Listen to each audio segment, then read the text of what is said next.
Pinangunahan ni DPWH Secretary Vince Dizon ang pagsasampa ng kasong graft sa Office of the Ombudsman laban sa 20 mga opisyal ng ahensya at 4 na contractor na tinuturong may kaugnayan sa maanumalyang flood control projects.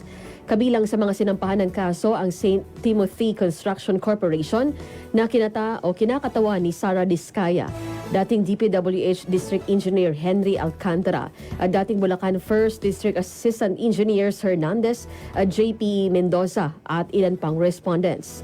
Kinasuhan rin ang mga contractor ng SYMS Construction Trading na kinatawa ni Sally Santos, Wawa Builders na kinakatawa ni Mark Alan Arevalo at IM Construction Corporation na kinakatawa ni Robert Imperio.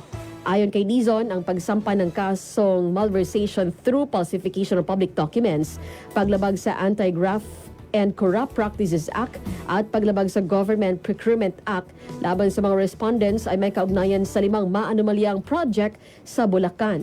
Tiniyak rin ni Dizon na simula pa lamang ito at marami pa silang taong pananagutin. Sisimulan na rin nila ang proseso ng dismissal o pagsibak sa mga sangkot dito.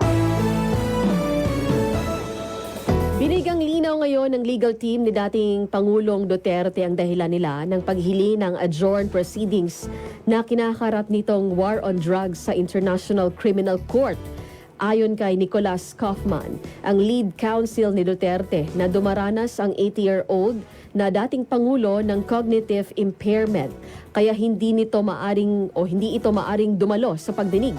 Maging ang kanyang mga 4 na anak ay hindi nakikilala ng dating Pangulo at hindi rin nito maaalala ang kaso na kinakaharap niya.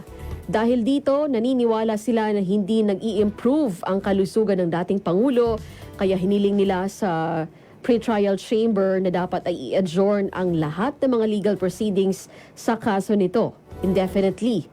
Nagsumite rin sila ng extensive medical information ng dating Pangulo sa ICC.